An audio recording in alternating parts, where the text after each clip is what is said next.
I did want to be disconnected from this a little bit. I don't like standing in one place. All right. So I want to set the mood here. How you should feel is in a little bit of a relaxed feeling. You should have some coffee and ready to have like kind of like a chat. We're going to have like a 20-minute chat, maybe 15 because we lost some time. To start off, there's a lot of good things with Osquery that you should go home and sleep well at night about. My favorite is there's a lot of time spent on the core agent.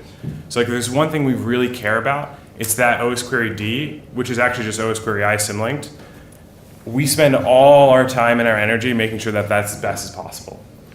The other couple things here is like performance can be measured in a ton of different ways with Osquery, but you have to be creative about it. So there's the Osquery schedule table, which reports a bunch of details about your schedule, about the queries that you're running. If you're collecting that data, you can visualize it, you can time series it in a bunch of different ways. It gives you really good information about what's going well and what's not going well with your queries.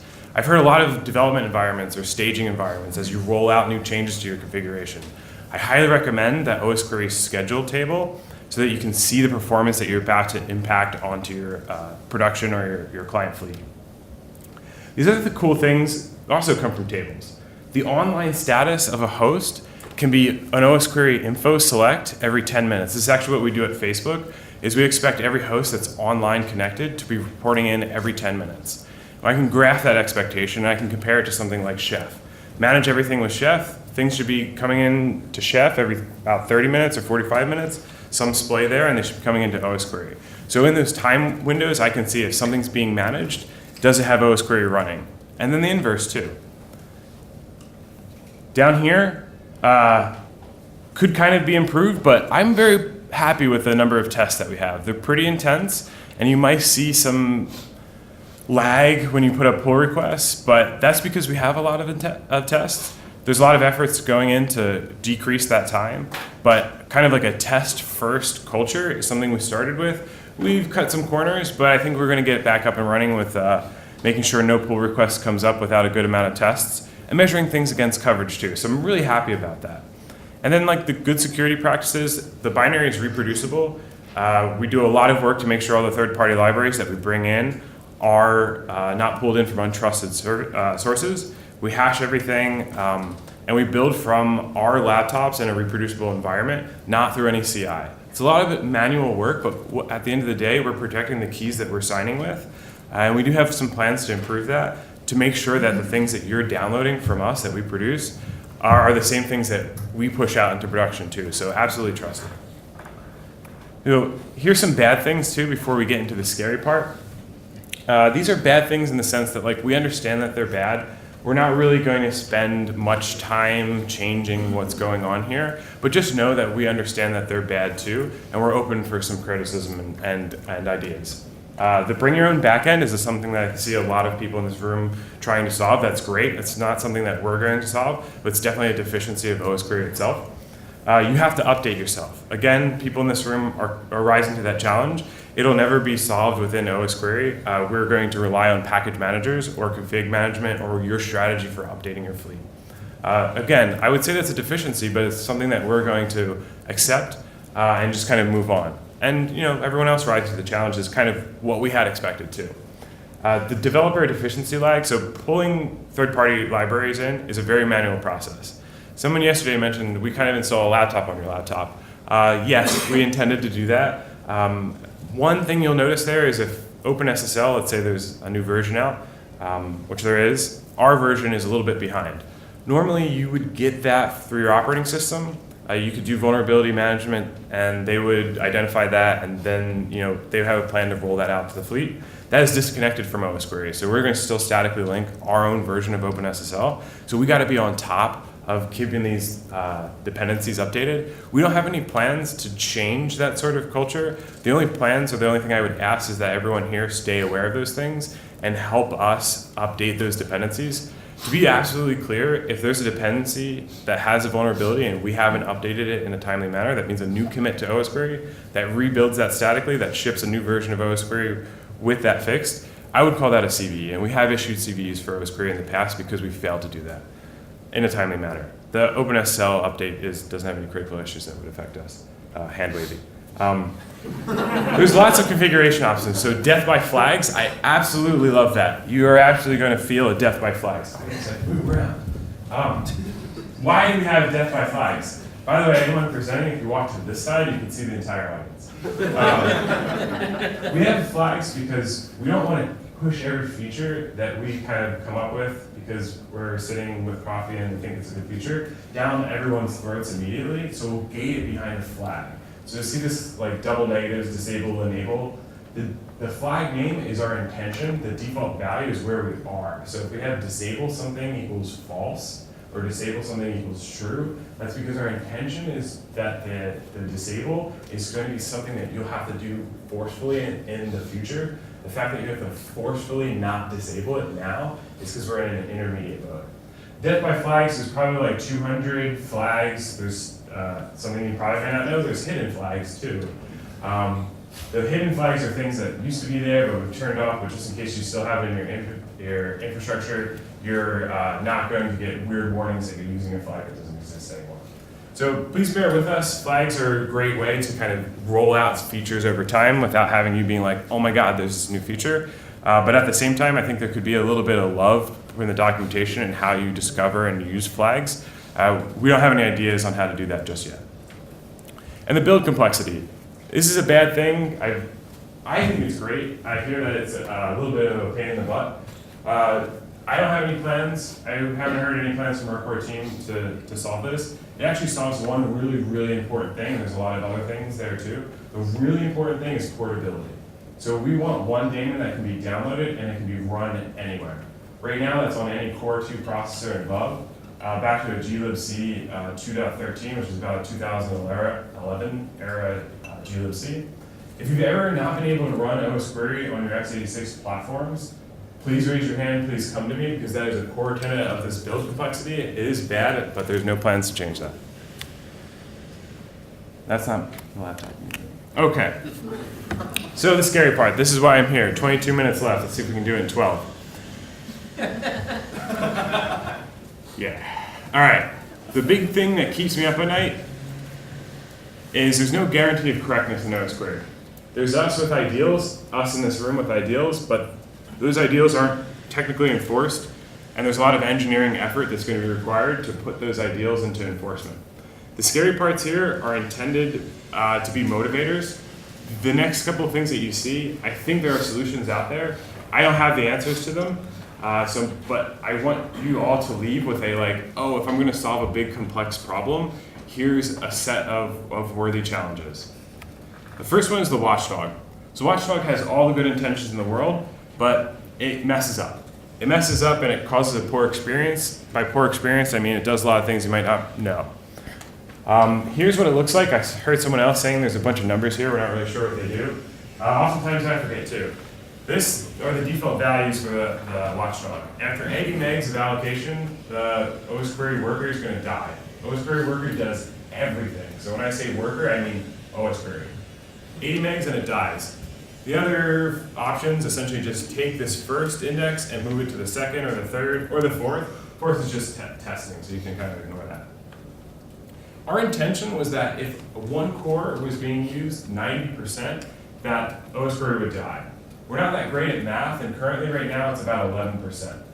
So there's some changes up that might fix this, but when we do fix that, just be cautious that right now Osquery is suiciding after 11% utilization of a core, except on Windows. Thank you, Nick. We did our math there. Well, I heard Nick was a math major previously, so that probably helped. I was not. So these are the scary parts, though. We expect Osquery to come back and not use that amount of CPU within 20 seconds. If it does, we will kind of stop running Osquery. So if you kind of get yourself into this loop where something weird's going on, let's say you shove a massive config down the throat of Osquery, and it takes up more than 11% CPU for 3 seconds, and it dies, and it keeps doing that within 20 seconds because the first thing it does is grab a config, Osquery will never run. So be careful about that. It is not our intention, obviously. Our intention was to protect your systems. So 2 takeaways from this. All these numbers are very confusing. I am sorry. And there's a possibility for Osquery to get stuck in this infinite loop. So I'll recap here. These are our intentions. What we need to do is enforce all the other side effects away with some sort of engineering. But take that away as what our vision for the watchdog is. How do we get there? And what's the big problem here? There's no IPC between the watchdog and the worker. So if the watchdog's taking actions or seeing things happen to the worker, it has no way to get it to the worker. All the logs come from the worker. So there's no IPC, and there's no way for us to know what actions the watchdog is taking. If you're logging to standard out, you probably have these. That's great. You're probably in a better place than most people. So this is another thing that we'll talk about later in the presentation, is nothing in Osquery is transactional. It's a database, but not really. It's kind of a best effort database. If there are really intense things or important things happening, and remember we started with there's no guarantee of correctness, with Osquery and the watchdog decides to take over, because there's no IPC, it can't really ask the worker if it's doing something sensitive. Instead, it'll just force abort it. So what's a really weird thing that could happen? You pay attention to my cool colors up here. I mostly put that up there because I love to put colors in my presentation. But if we start at a time here, we have a query that's pretty intense at 10, and its watchdog dies. We'll then update our time to T1. So, question for the audience: how does Osquery keep time in its schedule? It's a ticker. It's its own monotonic ticker. So if we die and we lose that ticker state and we come back with a new time, then we might have missed some queries. If this is repeatable, like you have an intense query that runs pretty often, so you repeatedly get watchdog, you may be blind to some queries that are kind of ending up right next to it in its splay or in its nearby intervals. For example, 60 seconds in a nearby interval would be 70 seconds. Okay, so my other intention is, as we go farther into this presentation, you, just like me, should get scared and more scared. So here's the next thing. Logging is a best effort.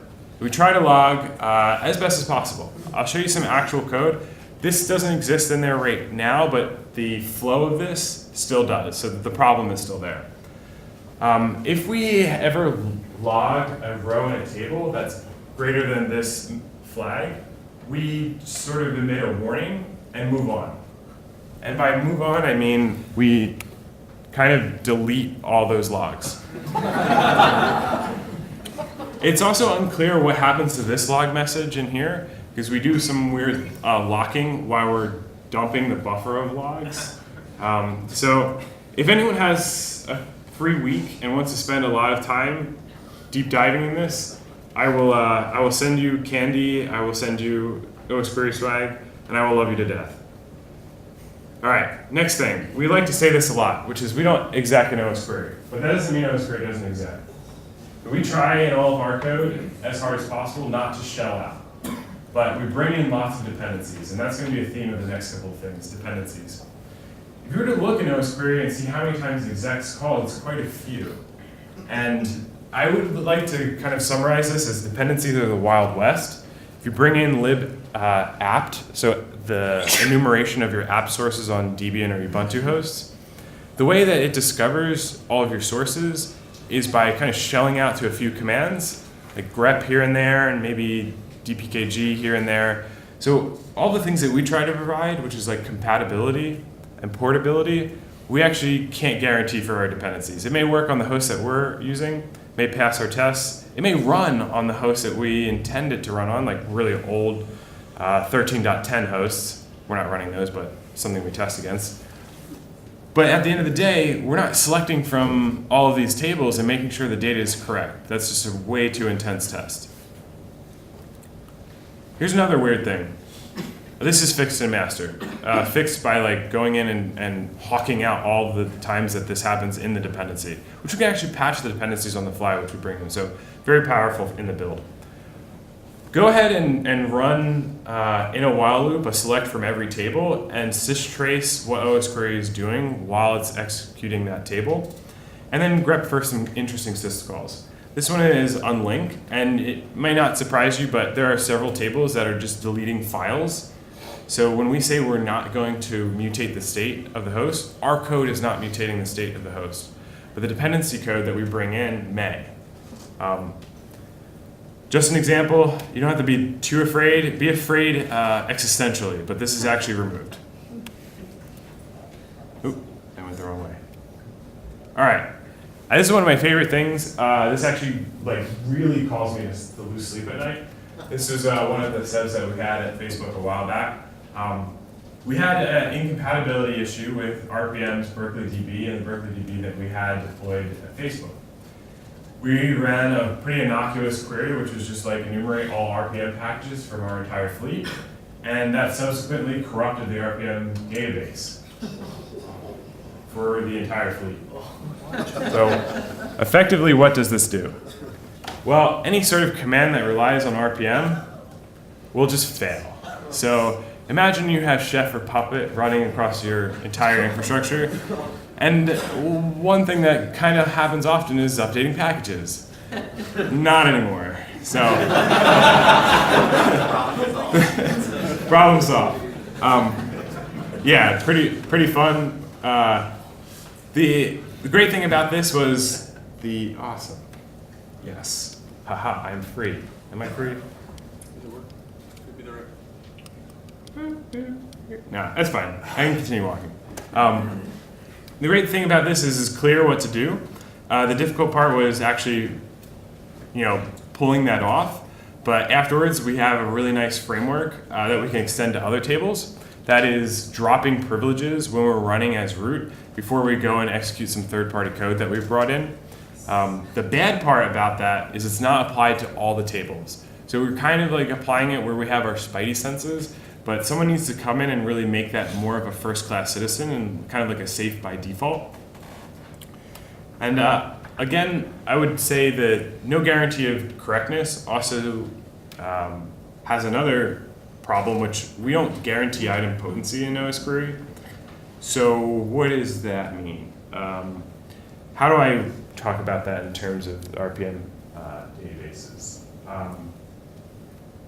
I don't even know how we would make this guarantee. I know in Chef a lot of effort is put into making each one of the cookbooks item potent, but how do we make each one of our tables item potent? How do we guarantee that technically? I don't have an answer for this, but it's something worth thinking about, and if you're able to pull it off, that would be astronomically amazing. Here's another bug. This is the last bug that we'll review. This is actually very recent. So if you've deployed a 3.2.4, you actually have this bug. So I'll update to 3.2.6. And this is just going to bring me into the next complexity. So this is just kind of staging. But essentially, an awesome thing happened where we have reuse socket connections. So we have some thread local storage. We grab so every thread inside Osquery, if it wants to make an HTTP request, it has a single client. Then we apply some logic to make sure that the request that you're making right now is equivalent to the request before. If it is, no changes to sockets are needed. We actually reuse that socket. So we don't open up a new connection. A lot of performance increase. Here's the logic that we use to do that comparison. Might need some improvement, but at the end of the day, if you open a socket, or you try to, and something fails, I don't know, you're not connected to the internet, we're actually failing to close that socket properly, and the second time that you want to go and use that socket, let's say 5 minutes later when you wanted to update your config, it would be nothing and you would get a site fault, essentially a null pointer dereference. What this did with the 3.2.4 deployment is over time, as laptops would go offline, their socket would be destroyed, we wouldn't close it properly, and now they would start site faulting. So slowly over time, over a day, as people went home and disconnected from the network, Osquery would stop working. So it was just kind of a nosedive of connections coming back in. The source of this is the source of this problem, in my opinion, is over time our network abstractions have gotten a little bit out of control. We started here with a version 1 of, hey, let's make a request that takes a serializer and a transport. Transport being TLS, serializer being JSON. It was kind of unwieldy, so we decided to come back and make that much easier. So we have this utility library, which is just saying, the thing you're going to do is probably TLS and JSON, and you're probably just going to post or get. Now we've kind of abstracted that a little bit more as more parts in the code base are using HTTP clients, and we've kind of just like added to the stack. So if someone again has some time to come in here, we are doing very simple things with HTTP. We do not need all these levels of abstraction. Furthermore, we need a very good test coverage with this entire stack. So if you can collapse this and then add some sort of coverage signal like gcov, and then make sure that this entire client is tested, we won't have these issues going forward. The last one that I want to highlight is extensions. Extensions are wonderful. They're really going to take Osquery to the next level. And there's a lot more to be had with extensions. We used to have this concept of modules. So you just DL open a module, and that's how you extend Osquery. We kind of took that out, but I think it makes sense to push it back in. We took it out because no one was using it. But the scary part of extensions is they've grown too rapidly and they don't really have a clear life cycle. Here's kind of how it works. If your eyes glaze over, that's fine. Mine do too, and I apologize. I really just wanted to use a lot of colors in this slide. So the Osquery watchdog is the first thing that starts. That's this parent PID. It will fork and exec the extension because it knows what extensions to autoload. It tells it, hey, here's the socket to use. That extension will then report back to another child of the watchdog, which is the worker. And then it'll say, hey, here's this random uint16 UUID. Please start a socket with that UUID. And then we can go forward and talk without multiplexing over that thrift socket. There's something weird here, and that is there's one socket for talking to Osquery. There's another socket for talking to every one of the extensions. What could go wrong? The way we do conflict resolution with extensions is by the name of the extension. So if this PID here, which does not know the path, it does not know the PID, it doesn't know what the socket is, it's completely, or the extension is completely abstracted away. The only thing it has is the name of the extension. If something else comes in and says, hey, here, I'm the extension foo, and then the auto-loaded extension comes up and says, I'm also foo, Osquery will say, the first foo wins. Now, let's use our imagination that we turn down Osquery really fast. And one of our extensions did it. It's still doing some work. It stays there. I'll use the go table. So go table doesn't shut down very quickly. It stays up for about 5 seconds. Restart Osquery again. That extension still running. Talks back to that same socket. Right? We have a common socket for Osquery. It says, hey, I'm the go tables extension. Osquery says, I don't know about you. It goes and re-registers.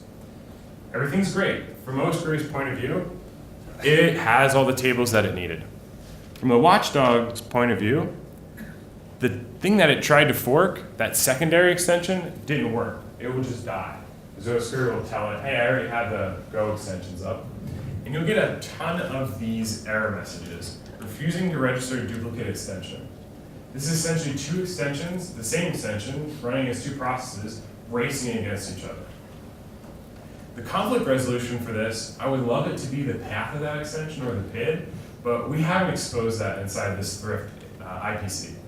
So really going back and thinking about how to do conflict resolution here would be really great, because essentially when you see this, what's going to happen is that watchdog forever into infinity is going to keep forking and execing new processes, and those are going to continue to die, and you're going to continue to get tons of these error messages. There's a time where the #1 error message that we had on the order of, I don't know, a lot, was this thing. So much so that I was keeping gigs of storage for our statuses, and then pulling this out of the way, vastly decreasing the number of days that we could keep that retention.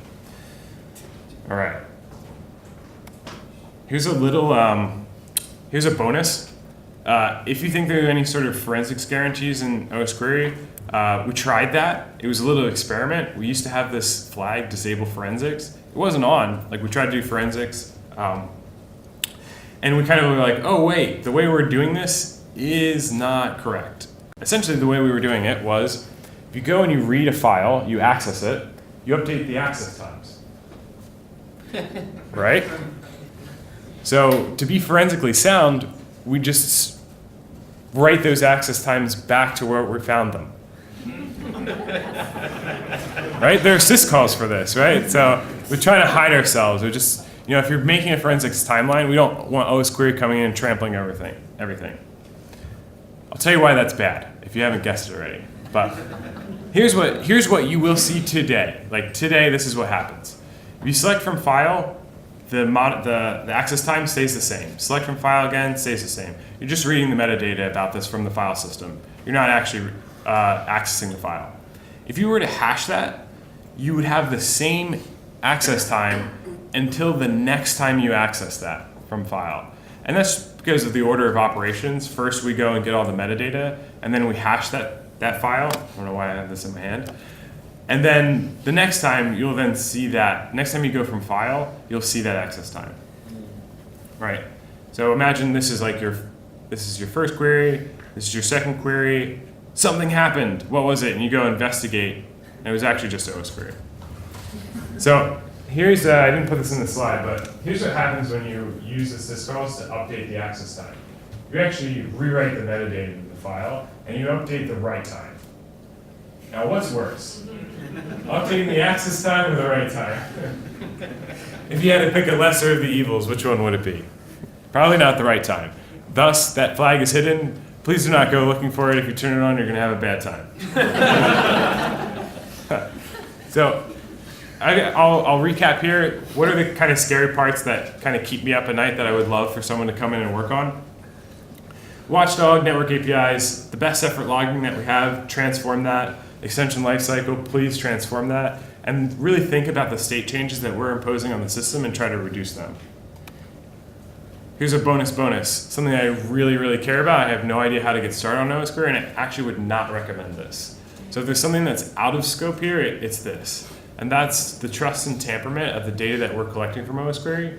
Everyone should know that if you are root on the system, you can just turn it off.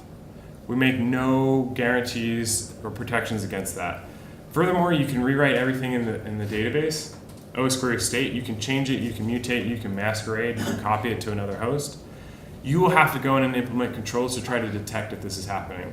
Nothing in Osquery is doing this. I think this is a fun thought experiment, but putting time into this right now, I don't think is going to be on the core roadmap. If anyone wants to challenge that, I would love to talk to you. I could talk to you forever about this. It's one of my favorite things. So again, why am I here? Why am I kind of swan-songing about scary things? I want us to spend a lot of time challenging the assumptions of what we have in Osquery. It's not going to continue to be what it is if we don't do this. And this next line right here, high quality, complete data, it does not come from free, but it's something we're all after, right? Osquery is a means to an end. We really have to spend a lot of time and effort in both Osquery, how we deploy it, and the life of it in order to accomplish this goal at the top, because this is what we're all here for. All right, that's it, done.